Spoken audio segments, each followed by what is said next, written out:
4 months ago, I put out this video talking about the 007 First Light PC system requirements, and I was not very kind. I accused AI of perhaps having been used to write the system requirements, considering they listed parts that didn't exist, paired things that don't have the same performance, and listed huge amounts of system RAM that shouldn't actually be needed, all sorts of problems. Now that we're much closer to the actual launch of the game, which is coming towards the end of this month, we're getting a much more detailed system requirements chart, and it has seemed to have corrected many of those problems. For example, they're now being clear that you only need 16 gigabytes of system memory, except for their absolute top, 4K type stuff. Now, there's definitely a few things you need to pay close attention to with this chart, though, which is like 4K Ultra at 200 plus FPS, but they're being clear that that's using DLSS 4.5 multi-frame generation, which they do say specifically they do support multi-frame generation here. Whereas all of the other stuff has this little asterisk here.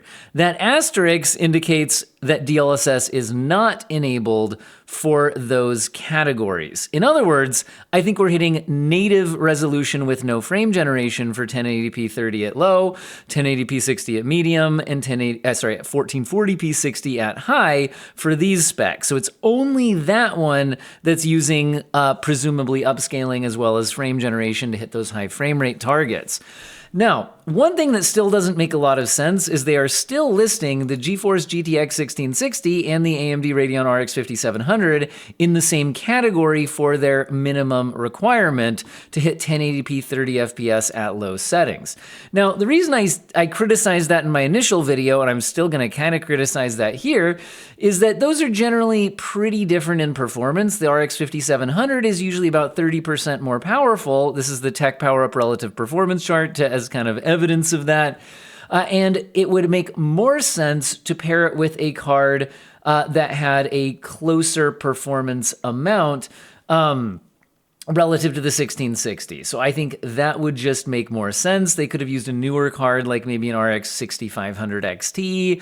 Something like that, I think, would have made more sense as a comparison point, or even a 5600 XT instead of the 5700. But the point is, that's an interesting pairing, but it is true that a system requirements chart is not a benchmark chart. So it's possible that, maybe the 1660 averages 30 and maybe the 5700 averages 40, and that's just what they tested it in their lower end systems. And they just listed them both here at 30-ish because they're definitely not close to 60, and that's what they tested. That is definitely a way that you could read this, and fair enough. Now, there's also another interesting note right here, which is that path tracing and DLSS ray reconstruction will be coming in summer of 2026.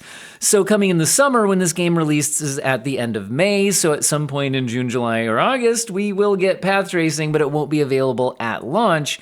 And, NVIDIA has showed off some path tracing stuff with this game, so a lot of people were expecting that to be available at launch, but that does not appear to be the case. Probably needs some more polish to get it looking and working correctly, and they just don't have that. They're hitting crunch to get the game out, so it just, something has to give. Looks like it's going to be the path tracing.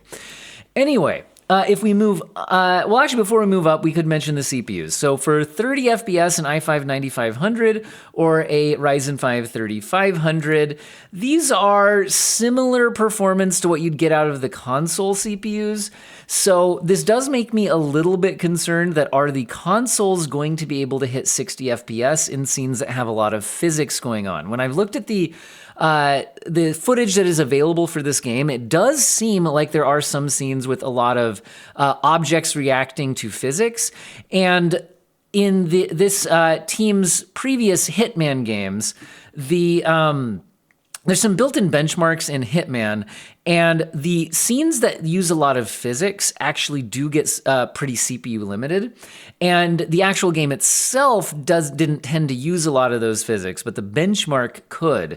So if this 007 First Light uses more of that physics stuff that their engine's capable of, and it's possible that there could be some CPU-limited physics behavior here, and this could be indicating that. And I wonder if that could be an issue for consoles, maybe dropping below 60 FPS at times if this CPU requirement is actually true on PC.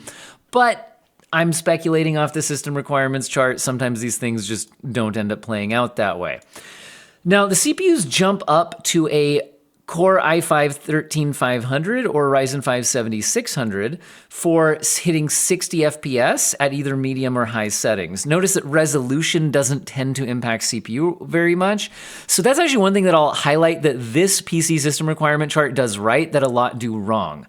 Many PC system requirements charts start needlessly upping the CPU as they up the resolution. When the resolution usually doesn't actually increase the burden on the CPU itself. So it makes sense to have the same CPU requirement to hit 60 FPS regardless of the rendering resolution. So that actually makes a ton of sense, and I like that they did that. That being said, a Ryzen 5 7600 just to hit 60 FPS does sound like a lot. That's another thing that could indicate that I'm not wrong when I say that these scenes with more physics going on might need a fairly powerful CPU to hold 60 FPS. And the Ryzen 5 7600 is a lot more powerful than what you would see in gaming consoles. So, again, another reason why I have those thoughts, but maybe it doesn't end up playing out that way. Maybe you don't really need the Ryzen 5 7600 or i5 13500 to hit 60 FPS, but there it is. Now, to hit 1080p 60 FPS at medium settings on the graphics card, it looks like you need at least 8 gigabytes of VRAM. The minimum spec was for 6 gigabytes at the low settings, it looks like. But for medium, looks like you'll need an 8 gigabyte card. RTX 3060 Ti and RX 6700 XT are generally similar in performance. Now let's go ahead and look at the relative performance chart. Let's move up from the minimum GPU up to the recommended GPU. Notice we're going at 1080p still, but going from low settings to medium settings and going from 30 FPS to 60 FPS. So we would expect to require a little more than double the performance, because doubling to go from 30 FPS to 60 FPS, but then also increasing graphics from low settings to medium. So let's see if that's how it plays out. Also, maybe you'll spot your GPU along the way, because if you're not spotting yours on here, a lot of people are like, so what does that tell me? Well, you look at how yours compares relative to the ones listed here, and I will link this Tech Power Up relative performance chart in the video description to help you do that. Anyway, so keep your eye out for your GPU and look at the percentage relative to the minimum 1660.